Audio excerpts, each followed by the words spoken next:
ഹരി ഓം. സംസ്കൃത ഭാഷാ സഹായിയുടെ ഇന്നത്തെ 6th സ്റ്റാൻഡേർഡിൻ്റെ ക്ലാസ്സിലേക്ക് എല്ലാവർക്കും സ്വാഗതം.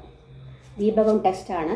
അതിൽ ഫസ്റ്റ് ലെസൺ നമ്മൾ പഠിച്ചുകൊണ്ടിരിക്കുകയായിരുന്നു അല്ലേ. വർണ്ണങ്ങളൊക്കെ പഠിച്ചുകൊണ്ടിരിക്കുകയായിരുന്നു.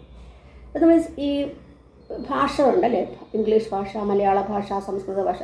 എന്തിനാണ് ഈ ഭാഷ എന്ന് പറയുന്നത്? ഭാഷ എന്തിനാണ്? ഭാഷ എന്താണ് ഭാഷ എന്ന് പറഞ്ഞാൽ? ഭാഷാനാമ ശബ്ദൈഹി ആശയപ്രകാശനമാണ്.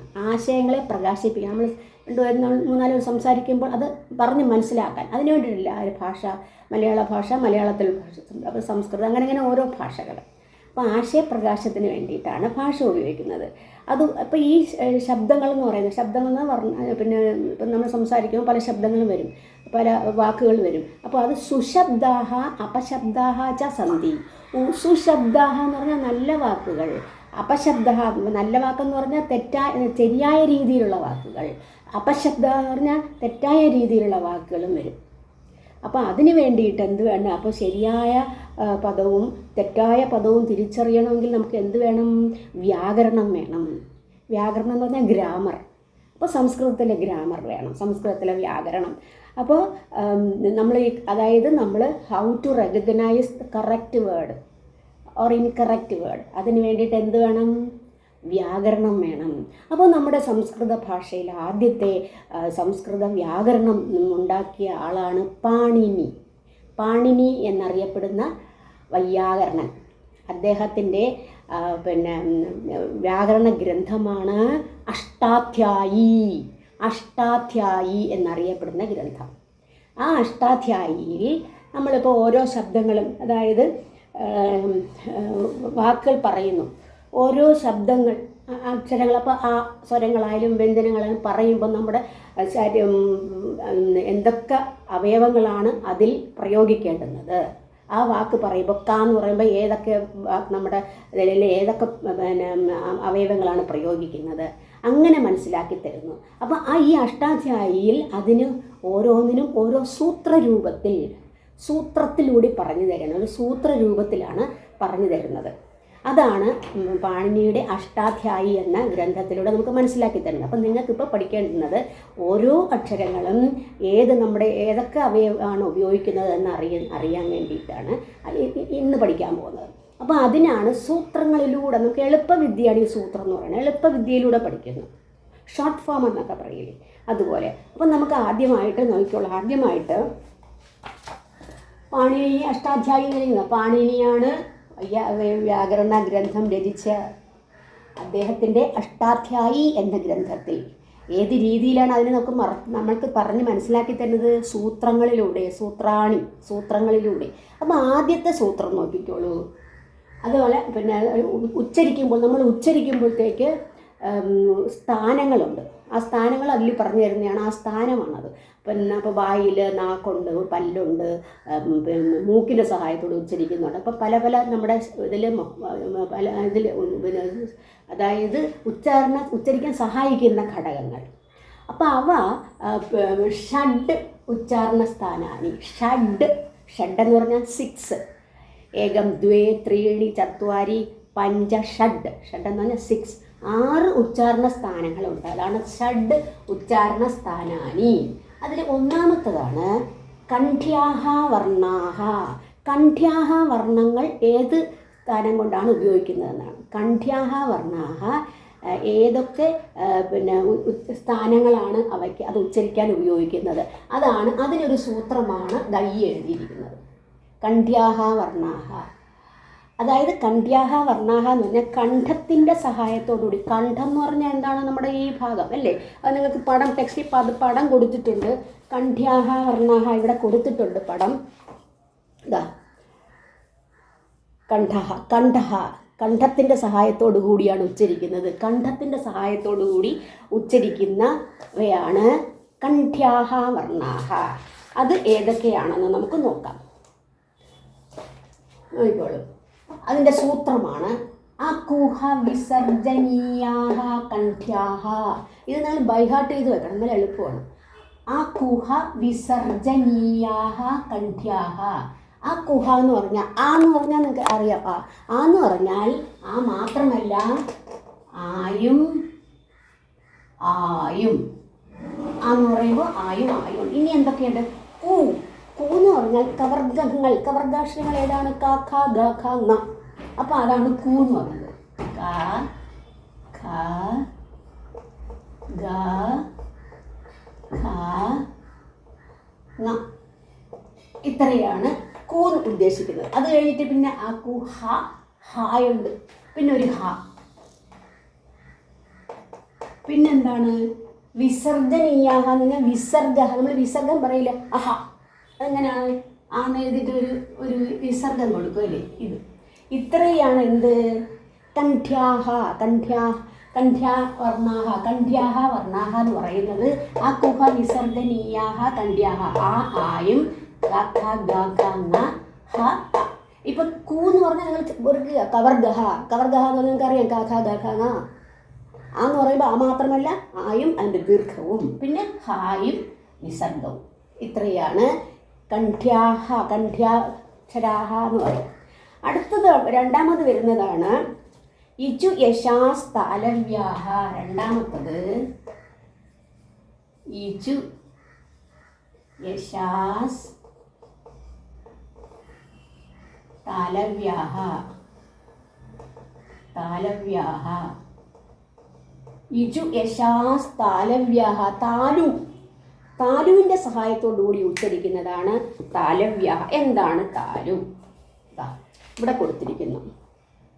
താലു എന്ന് പറഞ്ഞാൽ എന്താ? നമ്മുടെ വായ്ക്കകത്ത് മോൾ ഭാഗത്തുണ്ട്. അകത്ത് തന്നെ മോൾ ഭാഗത്ത് ആ അണ്ണാക്കിൻ്റെ ആ ഭാഗമായിട്ട് വരും. അവിടെ അതിനെയാണ് താലു എന്ന് പറയുന്നത്. മോൾ ഭാഗത്തുണ്ട്. അത് ഏതൊക്കെയാണെന്ന് നോക്കാം. അതിൻ്റെ സൂത്രമാണ് ഇചു യശാസ് താലവ്യാഹ. ഇജു യശാഹ താലവ്യാഹ എന്നും പറയാം. ഇജു യശാസ് താലവ്യ. അപ്പോൾ ഇജു എന്ന് പറയുമ്പോൾ ഈ എന്ന് പറയുമ്പോൾ എന്താണ്? ഈയും എന്തും കൂടെ ദീർഘവും കാണും, ഈ. പിന്നെ ചൂ എന്ന് പറഞ്ഞാൽ എന്താ? നേരത്തെ കൂ എന്ന് പറഞ്ഞാൽ കവർഗം വന്നു. അതുപോലെ ചൂ എന്ന് പറഞ്ഞാൽ ചവർഗങ്ങൾ. അപ്പം ച എന്ന് പറയുമ്പോൾ ച, ഛ, ജ, ഛ, ഞ. ഇത്രയും. അത് വേണം. ഇജു യ. ഇനി യശസ യ. ഇജു യ, യായും ഷ. ഇത്രയാണ് എന്ത്? താലവ്യാഹ. താലുവിൻ്റെ സഹായത്തോടെ, താലു എന്ന് പറഞ്ഞാൽ ഞാൻ കാണിച്ചു നേരത്തെ, താലുവിൻ്റെ സഹായത്തോടുകൂടി ഉച്ചരിക്കുന്ന വർണ്ണങ്ങളാണ് താലവ്യാഹ. അത് ഇത്രയും. അപ്പോൾ ഈ സൂത്രം നിങ്ങൾ ബൈഹാർട്ട് ചെയ്യുക. അപ്പോൾ അത് മനസ്സിലാവും. അടുത്തത് മൂന്നാമത്തെ സൂത്രം എന്നുള്ളൂ ഋടുരഷാ മൂർധന്യാഹ. ഋടുരഷാ മൂർധന്യാഹ. മൂർധന്യ എന്ന മൂർധാവിൻ്റെ സഹായത്തോടുകൂടി ഉച്ചരിക്കുന്നത്. മൂർധാവിൻ്റെ സഹായത്തോടുകൂടി ഉച്ചരിക്കുന്നത് നോക്കിയുള്ളൂ. മൂർധ എന്ന് പറഞ്ഞാൽ എന്താ? ഇവിടെ കൊടുത്തിട്ടുണ്ട്. നിങ്ങളുടെ ബുക്കിനകത്ത് നോക്കുക. അതായത് മൂക്കിന് തൊട്ട് മുകളിലായിട്ട് വരും. ഇതിന് ഈ ഭാഗത്തായിട്ട് വരും. അതാണ് മൂർധാഹ. മൂർധൻ. അപ്പോൾ അതിനെ മൂർധന്യാഹ എന്ന് പറയും. മൂർധന്യാഹ എന്ന് പറയുമ്പോഴത്തേക്ക് എന്താണ് ഇവിടെ? മൂർധന്യാഹ എന്ന് പറയുമ്പോൾ ഋടുരഷ. എന്ന് പറയുമ്പോൾ അറിയാം.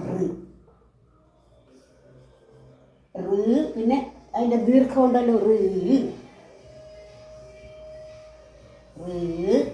ഇനി ടു എന്ന് പറയുമ്പം ടവർഗ. ടവർഗം ട, ഠ, ഡ, ഠ, ണ. ഇത്രയാണ് ടവർഗങ്ങൾ. പിന്നെന്തുണ്ട്? രഷ, രായുണ്ട്. രാ, പിന്നെ ഷ. ഇത്രയാണ് എന്ത്? മൂർധന്യാഹ വർണ്ണാഹ എന്ന് പറയും. ഇനി അടുത്ത വരുന്നത് ഋതുലസ ദന്ത്യാഹ. ദന്ത്യം പല്ലിൻ്റെ സഹായത്തോടെ, അവിടെ പല്ലിൻ്റെ കാണിച്ചിട്ടുണ്ട് പടം, നിങ്ങൾ നോക്കുക. പല്ലിൻ്റെ സഹായത്തോടുകൂടി ഉച്ചരിക്കുന്നത് ഏതൊക്കെയാണെന്ന് നോക്കാം. അവയെ എന്ത് പറയും? ദന്ത്യാഹ. ഋതുലസ. എന്നുള്ളൊരു വാക്ക് അത് സംസ്കൃതത്തിലുണ്ടോ പറഞ്ഞല്ലേ? മലയാളത്തിൽ നിന്ന് വ്യത്യസ്തമായി അതിന് പക്ഷെ ദീർഘമില്ല. അപ്പോൾ ഉണ്ട്. പിന്നെ തൂ എന്ന് പറയുമ്പോഴത്തേക്ക് തവർഗ. എന്ന് പറയുമ്പോഴത്തേക്ക് ത, ഥ, ദ, ഥ, ന. ഇത്രയാണ് തവർഗങ്ങൾ. പിന്നെ ഋതു ലായുണ്ട്. ലാ, പിന്നെ സ. ഇത്രയും ദന്ത്യങ്ങൾ നിങ്ങളൊന്ന് പറഞ്ഞു നോക്കൂ. ലെറ് എന്ന് പറയുമ്പോൾ പല്ലിൻ്റെ സഹായം വരുന്നില്ലേ? ല് തു തു താ താ താ തായിലെല്ലാം വരുന്നുണ്ട് പല്ല്. ഥ അതെല്ലാം. പിന്നെ ല സ ഇതിനെല്ലാം നമ്മുടെ ദന്തത്തിൻ്റെ പല്ലിൻ്റെ സഹായം ആവശ്യമാണ്. അത് കഴിഞ്ഞിട്ട് അടുത്ത വരുന്നത് ഉപപത്മാനീയാഹ ഓഷ്ട്യാഹ. ഓഷ്ട്യ എന്ന് പറഞ്ഞാൽ ചുണ്ട്, നമ്മുടെ ചുണ്ടിൻ്റെ ലിപ്പിൻ്റെ സഹായത്തോടുകൂടി പറയുന്നതാണ് ഓഷ്ട്യാഹ. ഓഷ്ടത്തിൻ്റെ സഹായത്തോടുകൂടി ഉച്ചരിക്കുന്നതാണ് ഓഷ്ട്യാഹ. അതെന്താണ്? എന്ന് പറയുമ്പോഴത്തേക്ക് ഉപപത്മാനീയാനാം ഓഷ്ട. എന്ന് പറയുമ്പോഴത്തേക്ക് ഊക്ക് ദീർഘമുണ്ട് ഹ്രസ്വമുണ്ട്. അപ്പം ഊ ഉണ്ട്. ഇനി പൂ എന്ന് പറയുമ്പോൾ പവർഗമാണ്. പവർഗം എന്ന് പറയുമ്പോൾ പ ഫ ഫ ബ ഫ മ ഇത്രയും. പിന്നെ പറഞ്ഞിരിക്കുന്നത് ഉപത്മാനീയഹ എന്നാണ്. ഉപത്മാനീയഹ എന്ന് പറഞ്ഞാൽ ഇപ്പം പായും ഭായ്ക്കും മുമ്പ് നമ്മൾ വിസർഗം ചേർക്കുന്നതിന് അതിന് ഹാഫ് വിസർഗം ചേർക്കുന്നതിനെയാണ് ഉപത്മാനീയഹ എന്ന് പറയുന്നത്. ഇപ്പം ഉദാഹരണം പാ എന്ന് പറയുമ്പോഴത്തേക്ക് ഇവിടെ ഇങ്ങനെയും ചേർക്കും. ഇതിനെയാണ് പൈ. നമ്മൾ സാധാരണ അങ്ങനെ പ്രയോഗിക്കാറില്ല, മനസ്സിലായില്ലേ? അതുപോലെ ഭായാണെങ്കിലോ അവിടെയും ഇതുപോലെ ഇങ്ങനെ പ്രയോഗിക്കുന്നു. ഇതിനെയാണ് ഉപത്മാനീയഹ എന്ന് പറയുന്നത്. അർത്ഥ വിസർഗം എന്ന് പറയാം. അതിനെ അർത്ഥവിസർഗം എന്നാണ് പറയുന്നത്. അത് നിങ്ങൾ നോക്കേണ്ട ആവശ്യമില്ല, ഉണ്ടെന്ന് മനസ്സിലാക്കിയാൽ മാത്രം മതി. അപ്പോൾ ഇത്രയാണ് 5 ഇനി വരുന്നത് മാഹ. ഇത് നമ്മൾ പറയുമ്പോൾ തന്നെ പറഞ്ഞാൽ എന്താ, നമ്മൾ മൂക്കിൻ്റെ സഹായം വരും അല്ലേ? മൂക്കിൻ്റെ സഹായം വരുന്നില്ലേ? അതുകൊണ്ട് അവ എന്ത് പറയും? സ്വസ്ഥാനം. സ്വസ്ഥാനം എന്ന് പറഞ്ഞാൽ എന്താ? ഇപ്പം നമ്മൾ എന്ന് പറയുന്നത് ഏത് കവർഗത്തിലെയാണ്. അപ്പോൾ കവർഗത്തിലെ ആകുമ്പോഴത്തേക്ക് എന്ത് ചെയ്യും? അത് കണ്ഠ്യാഹയാണ്. അപ്പോൾ മൂക്കിൻ്റെ സഹായമുണ്ട്, കണ്ഠത്തിൻ്റെ സഹായമുണ്ട്. അപ്പം അനുനാസികമുണ്ട്, കണ്ഠ്യം. ഇപ്പം അനുനാസികവും കണ്ഠ്യാക്ഷരം. അപ്പം അങ്ങനെ വരും. അപ്പോൾ അതാണ് ഇവിടെ. ഞാൻ വരുമ്പോഴോ ചവർഗത്തിലാണ് ഞാൻ. അനുനാസികം വരും. എന്താ രണ്ടാമത്തെ എന്തോന്നാണ് രണ്ടാമത്തെ വന്നത്? താലുവാണ്. താലവ്യാഹ. അനുനാസികവും താലവ്യവുമാണ്. അങ്ങനെ കണക്കാക്കണം. അങ്ങനെ ഓരോന്നും കണക്കാക്കണം. അത് കഴിഞ്ഞിട്ട് ഐ കണ്ഠ താലവ്യോ. ഐ അതിന് കണ്ഠവും ഉണ്ട്, താലുവും ഉണ്ട്. അതുകൊണ്ടാണ് കണ്ഠതാലവ്യ ദ്വിവചനം പറഞ്ഞിരിക്കുന്നത്. കണ്ഠതാലവ്യയുടെ 2 ആയതുകൊണ്ടാണ് കണ്ഠതാലവ്യവും എന്ന് പറഞ്ഞിരിക്കുന്നത്. മനസ്സിലായില്ലേ? അടുത്ത ഔ. ഓയും ഔവും എന്താ? കണ്ഠോഷ്ട്യവും. കണ്ഠവും ഓഷ്ട്യവും, ചുണ്ടും കണ്ഠവും. അതാണ് കണ്ഠോഷ്ട്യം. എന്ന് പറയുന്നത് ചുണ്ടിങ്ങനെ നമ്മൾ ആവുന്ന കണ്ടില്ലേ? എന്ന് പറയുമ്പോൾ ഓയും ഔവും കണ്ഠോഷ്ട്യവും. ഇവിടെയും ദ്വിവചനം പറഞ്ഞിരിക്കുന്നത് ഇത് 2 മാത്രമായതുകൊണ്ട്. അടുത്ത വകാരോ ദന്തോഷ്ട്യ. എന്നുള്ളത് എന്ന് പറയുമ്പോൾ ചുണ്ട് നമുക്ക് ഉപയോഗിക്കുന്നു. പിന്നെ ഓഷ്ടം. ഓഷ്ട്യം എന്ന് പറഞ്ഞാൽ ചുണ്ട്. ദന്തഹ എന്ന് പറഞ്ഞാൽ പല്ല്. ദന്തവും ഓഷ്ടവും 2 ഉപയോഗിക്കും. അപ്പോൾ ദന്തോഷ്ട്യ. അനുസ്വാര നാസിക്യാഹ. അനുസ്വാരം എന്ന് പറഞ്ഞാൽ ഇതല്ലേ അനുസ്വാരം? എന്നെഴുതുന്നത് അനുസ്വാര യമാഹ. എന്താണ് യമാഹ? നേരത്തെ ഞാൻ പറഞ്ഞു അർത്ഥ വിസർഗം പറഞ്ഞില്ലേ? അതിന് ഉപത്മാനീയാഹ പറഞ്ഞില്ലേ? നേരത്തെ പറഞ്ഞില്ലേ? ഭായും അർത്ഥ വിസർഗം എഴുതുന്നത് അതുപോലെ. അതാണ് ഉപത്മാനീയാഹ. ഇത്രയാണ് നമ്മുടെ ഉച്ചാരണ സ്ഥാനങ്ങൾ. വർണ്ണാന ഉച്ചാരണ സ്ഥാനം പറഞ്ഞത്. മനസ്സിലായില്ലേ? അപ്പോൾ ഉച്ചാരണ സ്ഥാനം കഴിഞ്ഞു. ഇനി അടുത്ത ഇടയ്ക്ക് ഉണ്ട്. അത് ഞങ്ങൾ അടുത്ത ക്ലാസ്സിൽ കാണാം. അതുവരെ എല്ലാവർക്കും നന്ദി, നമസ്കാരം.